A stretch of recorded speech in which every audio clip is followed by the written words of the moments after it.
Hey, deserving listeners, Love is Blind. Let's watch. That just What thing? that thing that bothers That, like, me, but I annoys you? have to get over it. Oh, really? Yeah, You I'm haven't still found one looking. yet? There's things that have found like interesting. Like what? Like how you keep all your tags on your clothes. Like yeah. that's like girl math 101. It's like if you don't take the tag off, you never buy it. But I'm like, well, okay. Okay, so Ben and Sarah are enjoying themselves, and he is saying something nice in a way by saying he has yet to encounter anything about her that bothers him or annoys him, and not in the way of like breaking up with someone, but, you know, just little things that get on your nerves about your partner. And he's saying, I have yet to experience that. So on one hand, it's like, oh, that's a compliment, but he's also saying that he's figuring eventually that'll happen, and she's going along with it. And then what did he say there? Over it. Oh, really? Yeah, You I'm haven't still found one looking. yet? There's things that have found like interesting. Like what? Like how you keep all your tags on your clothes. Like that's like girl math 101. It's like if you don't take the tag off, you never buy it. But I'm like, Okay, so he's saying, you know, there's some things that might annoy me in the future that are interesting now, but they're not there yet. And she's like what? And he's like, well, like the fact that you keep your tags on your clothes and claim that you haven't bought it yet. And yeah, I mean, I could imagine someone on this show being concerned about not knowing how to pack for the getaway and also for the pods, right? Yeah, I would imagine that people would be really, I had never thought about that. Maybe you have that not only in the pods, right? That you're going to be on international television and you want to look cute, you know, but going to the getaway and you're going to be in the water. You don't know what sort of water, whether it's a pool or a hot tub or the ocean, you know, because there are different concerns, right? In the ocean, there's waves and whatnot that can rip things off, you know, like you can lose your bathing suit at times. And so, I don't know. But also you don't know what sort of mood you're going to be in or whether or not it's like a pool party kind of bikini situation. Yeah, I just imagine that there would be a lot of thought about that. Maybe not. And so I could imagine someone buying a lot of options and not having the money to just splurge on a bunch of clothes they're never going to wear. And so they leave their tags on and say like, well, if I wear it, got to take the tag off and I'm committing to it. Whereas if I don't wear it, then I'll be able to return it, get that money back. I imagine that's what he's referring to. And he's talking about some sort of trend that women will do. But anyway, what I'm not a fan of is his phrase, girl math, as if it's a known thing. And I don't know, but I hate to say this because I'm not a fan of people doing this, of seeing things and confidently concluding that it's the tip of the tip of the tip of the iceberg, because it is such a small throwaway line. But when I hear something like that, at least I will say that it would be on my radar for the future. And given their one conflict in the pods about politics and how he was saying, you know, I just don't pay attention to that kind of thing, and how potentially suspicious that was of a cover-up, right, of what he really, because, you know, I think I was saying back then that for someone to say they don't know, especially a young person, and especially someone in Minneapolis on the heels of George Floyd, you know, because this was filmed in 2020, early 2024, I'm guessing, and or maybe late 2023, and George Floyd and the protests was 2020. So it certainly wasn't distant history. But anyway, just for anyone in the United States, a young person, particularly if you have a smartphone, to just say, yeah, I don't have any opinion. I don't know anything about that. Not only BLM, but also just social justice in general. I'm not saying he's supposed to have one point of view or another, but for someone to say that they don't know about these things, and I was saying back then that if he followed that up with saying, I have some trauma around that. Like if I start to scroll, I get addicted. So I've just been like, that makes me ignorant about politics, which is a bad thing. But for me, I've experienced so much conflict in my life when I pay attention, I get real wrapped up. And so if he said something like that, or there's a number of other things he could have said, then I'd say, okay. But for him to just avoid it by saying, I don't know, it felt like a cover up. And he's entitled to that. It's not a high crime, but it does potentially, it's a tick in the column of, well, if it is a cover-up, which we can't know, then what is he covering up? And in light of that, is this a little peek into that? I can't know.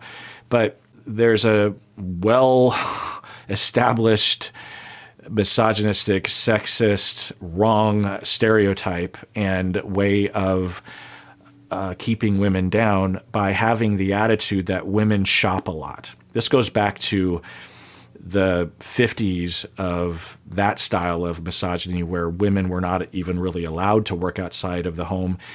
And so they were not typically having any income, at least in middle class, upper class circles. And the husband would be working all day and earning the money and would complain about his wife spending money. I suspect the vast majority of those complaints were in marriages that weren't going very well, and there was just conflict in general, and that the wife was not spending on frivolous things, although that is the stereotype.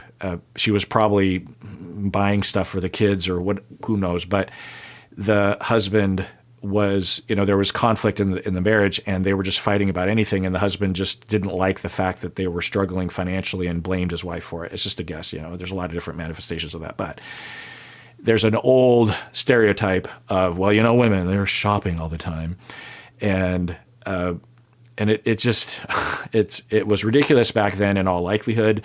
I mean, sure, might there have been some cases where in heterosexual marriages, even today, where you have the wife overspending in an irresponsible way or an uncaring way for the overall budget of the family. Sure, yep.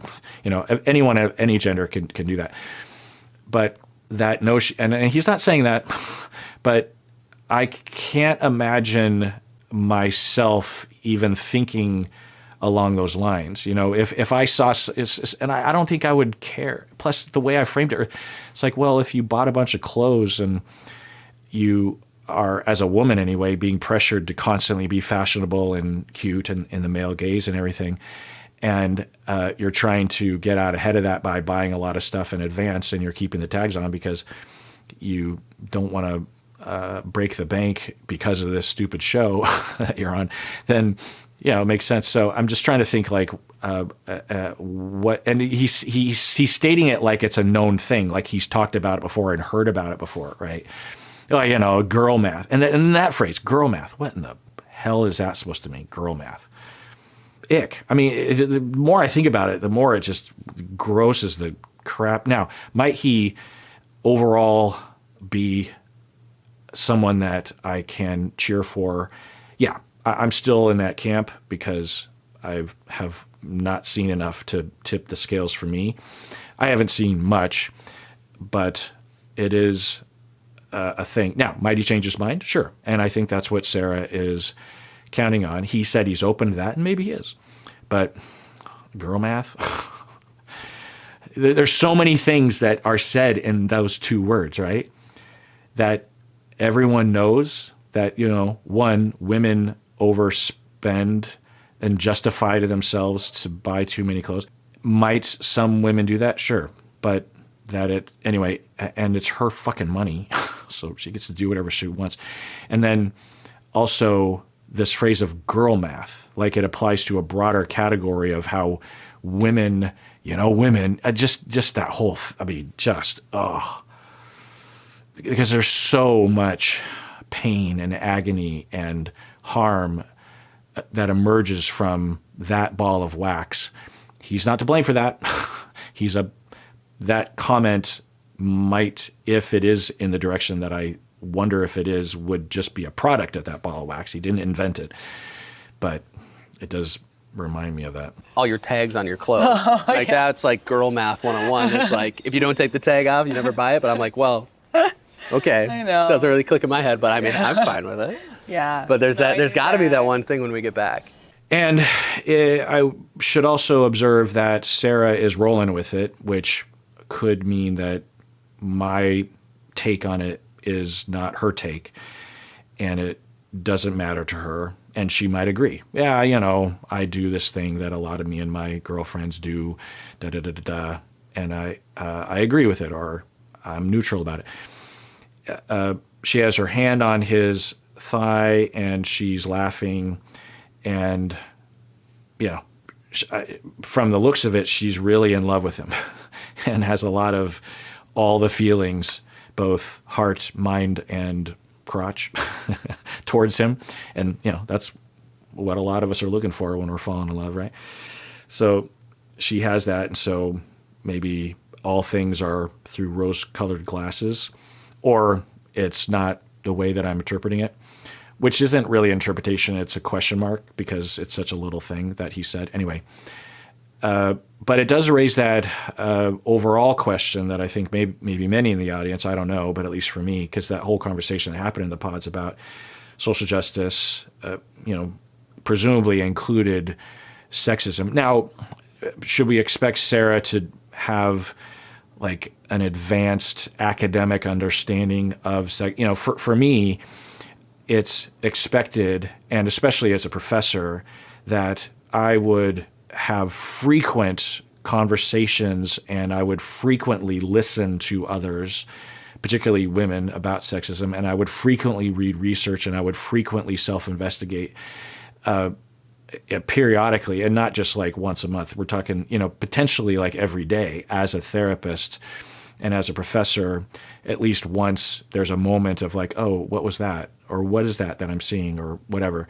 And for us, it's just routine. It's a fairly deep understanding. I'm not saying I have a deep understanding, but, compared to average people that might have some awareness and are pretty invested in it. Now, I've never been a woman, so I can't know how that feels like, and there's a pretty advanced level of wisdom that occurs just from that experience, right, that I can never possess. I say all this because, well, what would I expect? I guess in a fantasy world, I would have hoped that Sarah would at the very least not, and maybe she'll follow it up with something, or maybe she'll catalog it away, or she doesn't want to get it into it in front of the camera, but I would just at least hope that Sarah would hear that phrase girl math and just think like, okay, I'm not really a fan of that.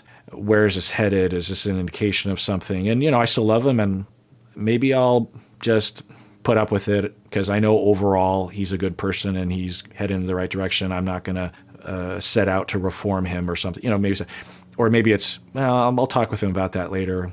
At the very least, I'm not going to laugh as if I approve wholeheartedly with everything he's saying. Now, for me to even remotely criticize Sarah could be considered just another form of sexism as a man, that I would expect her to be a certain way to, or that I would discount her approach based on my limited observation of something. It could just be another form of me assuming that she doesn't get it, or, I have no idea. Mainly what I'm commenting on is that little phrase that he used. Do that one thing when we get back. Yeah, there probably is. We also could talk about your hair washing schedule. Oh my God. You don't like that I take care of my hair only once every... Well, your hair, it looks fine. And it looks really good. Okay, yeah, it's a minor conversation, but I can't read his demeanor in response, but it looked a little miffed, didn't it? He looked a little aggravated, or he's just kind of being a little jokey about it and he doesn't care that much. But she said, what did she say? Could talk about your hair washing schedule. Oh my God. You don't like that I take care of my hair only once every... Well, your hair, yeah. She says we could talk about your hair washing schedule. And then he says, you don't like that I take care of my hair and wash it I wonder, what are they talking about? No, it looks fine. And it looks really good. It looks really good. It's nice. I got a compliment from a professional barber, and he's like, you take really good care of your hair. I only wash it every other week. Oh my God. I know. I think according to, so what do I say? My first reaction is every other week? That could get gross, but I am a product of a very strange point in history of culture, in my neck of the woods anyway, of both culture drifting this way and marketers telling us that we must do this because they want us to buy more product that says you have to shower at least once, if not multiple times every day, and you have to use all these products all the time. When in reality, by washing your hair every day, you're like stripping your natural oils and your natural body stuff, and then you're returning it with this conditioner or something. I don't know. I don't know anything about this, but I've heard things, I guess. And yeah, and every other week, depending on the sort of, presumably he works out, right? And you sweat, and does that build up too? Does that matter? Is it unclean? Is it smelly or not? Maybe it's totally fine. I would imagine most people in Sarah's shoes would be like, "You wash it what?" Because it's just assumed, and maybe overall there's some pros and cons with it. So I'm guessing I'm not going to learn any more details about it, but that would be one of those things, because they're on that topic of like, we haven't really run into the not deal breakers, but like little annoyances. And he talks about her keeping tags on her clothes, and then which I'm trying to figure out why that would bother him or concern him in the least. But then she says that you wash your hair every couple of weeks, which I think would concern anyone, really. At the very least, it would raise a question because of how we've been programmed. Now, it might have some merit to it, but it might not. No. I guess. He's the professional. Like, I didn't major in that. Now, I will say that if I were Sarah and that's all I heard, that wouldn't convince me. It's like, okay, you had a hair cutter say one time that your hair is healthy. It's possible that they were just saying that because they're just making conversation, or they're trying to be nice, or they could have been like, "Wow, your hair is really healthy," or something. Who knows? Or if they meant it for real. But there's other things to consider, like how is it to be with me? To be up in my business. How does that affect other people? So I guess a better question, or maybe they've had this conversation from him, would be that, I do this because I have a number of reasons why I do it. Maybe environmental concerns as well, because of water usage in the shower. Your shower would go a lot quicker if you didn't do that, right? Concern about buying into the American beauty standard. There's a lot of different possibilities, or just trying to have healthier hair. So, you could say that, and then you could say, and if it actually bothers you in some way, like it's too greasy for when you're touching me, or if it smells, or you don't think it looks good, then, I'm open. But I am pretty passionate about this aspect of hair care, because I like the way my hair looks, after, down the line. You could have that conversation. How often do you do laundry? like once every month. Are you serious? I wear the same outfit a lot of the time. Okay, so he is in a direction. Now, I will say that the clothes washing thing is something to talk about, not only for just practicality of just how much time it takes to do the laundry and whether or not you can save time, but also for the environment, and also not just for the environmental effects of running the clothes washer and the dryer, but also the environmental effects of degrading your clothes, so that you have to buy cheap clothing and use resources in that way, not only the resources of the clothing, but also the labor resources and the transportation resources. If you study how clothes in the United States are generally being manufactured and how transportation is involved, your shirt could be manufactured in part in like 3 different countries that are across the globe. And so all that fuel that goes into transporting it and exploiting workers in other countries and that sort. So, there's a concern, and it's complicated, but at the very least, it's a pain in the ass to do laundry at times.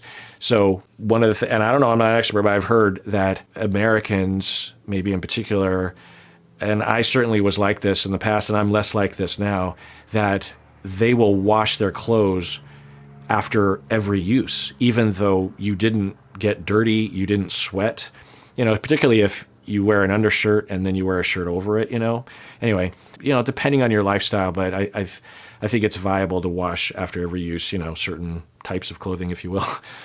Well, like socks, for example. Depending. Everyone is entitled to do what they want to do. But this compulsion to wash your jeans and your shirts, like this shirt, for example, after I wear this, after I stop making content today, I'll take this shirt off, and there's a high likelihood I won't wear it not making content, this particular shirt, because I tend to wear T-shirts and other, even like nice T-shirts, if that makes any sense.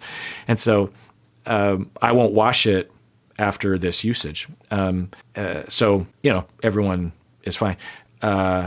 And there's recommendations that people will make about like, wash your jeans after X amount of usages. But to me, it really just depends on the usage. So anyway, he's talking about doing his laundry once a month. But once a month, that's interesting because all of your underwear, all your socks, how many pairs of socks how many pairs of underwear do you have? Because, the old joke in my family, I don't know if this is a general joke or just my family joke, is that when you really don't want to do laundry and you're trying to extend your underwear count, or you're trying to extend underwear, that you turn it inside out. Is that a joke that other people make? It gets a laugh in my family. Anyway. Okay. I mean, this isn't usually the kind of stuff that I'm going to get into because it doesn't have to do with communicate. Well, let's watch how they communicate about it. So this is the first time that or at least one of the first times we've seen some indication of how each of them deal with tension in their relationship. So a promising way for him to respond here would be to say something more humble and tentative of, so I wash my clothes once a month because X, Y, and Z.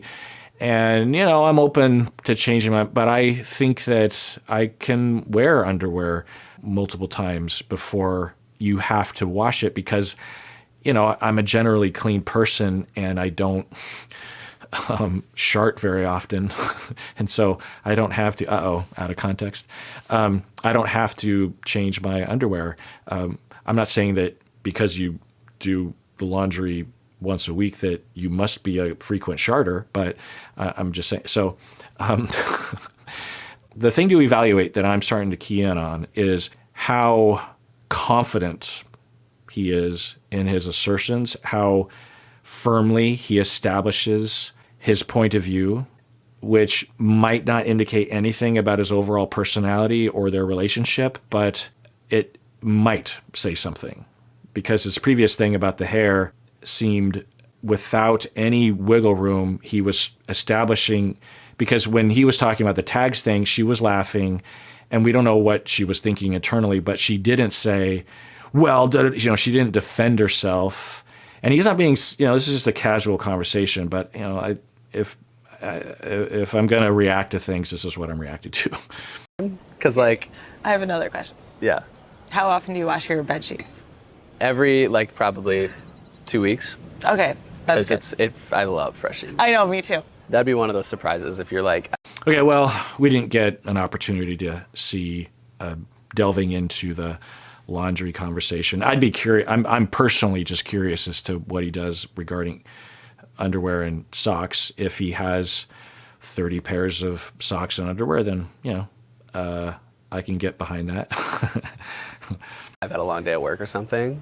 Mm-hmm. I'd make just clean and press the sheets. Oh, get them nice and I don't know what press means, honestly. That just sounded really good. Pressing. I honestly don't know. I would love to see you press my sheets. We can do that some night. We get some more sangria. That was pretty funny.